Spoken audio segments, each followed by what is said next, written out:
I've been asked multiple times already what brushes are in my brush kit. I've been doing watercolour for a good 15 years now, and I still have very limited brushes because I've found over the years that you actually don't need a lot and you can make good brushes work really well.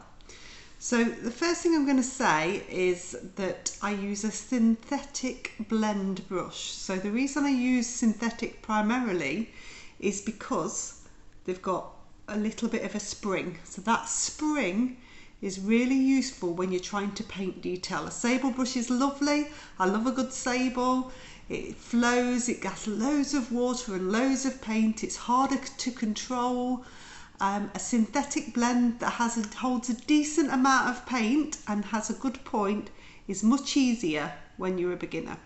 So this is a round number 10. It's a Proline brush.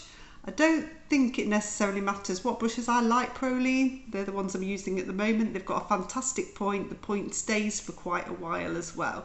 If you've got a good round brush and it's got a good point, you can do a lot with it without needing to move to another brush. So this is a number 10 and this is my main brush. So when I'm coming on and doing skies and doing trees, this is the brush that I pick up first. It's the brush I pick up to mix my colours as well. So that's my main using brush. Next one I'm going to talk about is a squirrel mop. So this is a large squirrel mop brush. It's pointed, so it's useful. So it's squirrel hair. It's nice and soft. It holds lots of water and you get that water quickly onto the page. But it's also good because of the point, you can get into corners. So if you're doing a flower and you're trying to get into that background, you can get in with the point to get a nice wash. So very good, that brush. Next one coming down is a round number 6. So I've gone from a 10 to a 6. So if I need something a bit smaller, this is the brush that I pick up. So it's a brush that I use for more detail. And it's, again, synthetic blend, Proline, Pro Art brush, again, really nice point, works really well.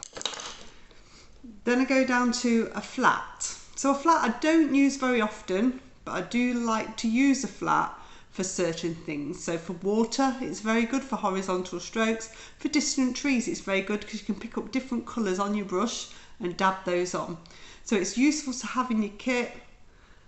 And that's I think a 10 millimeter one, or 1 centimetre, about the size.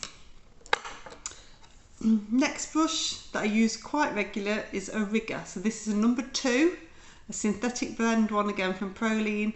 And what I like about a rigger is it's got a nice long brush here, and that's fantastic for holding the paint when you're doing branches. So when you're coming on and doing branches, you're going to get a really nice flow. Keeps it nice and fine as well, and it just works really well. So that's one to have for branches and grasses.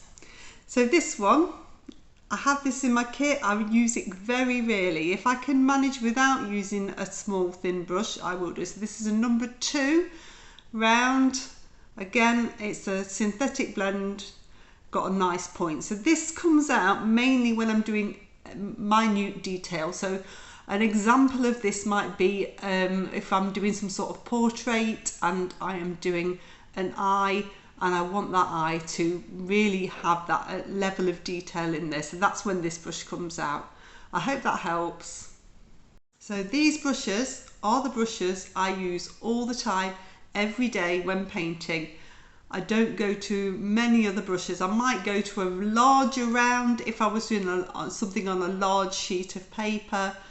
I might pick up something to stipple with occasionally when I'm in a class teaching, but ultimately you don't need a lot of brushes, and that's just my condensed kit that I use day in, day out. I hope you find this helpful. If you've got any questions, pop them in the comments and I'll answer them.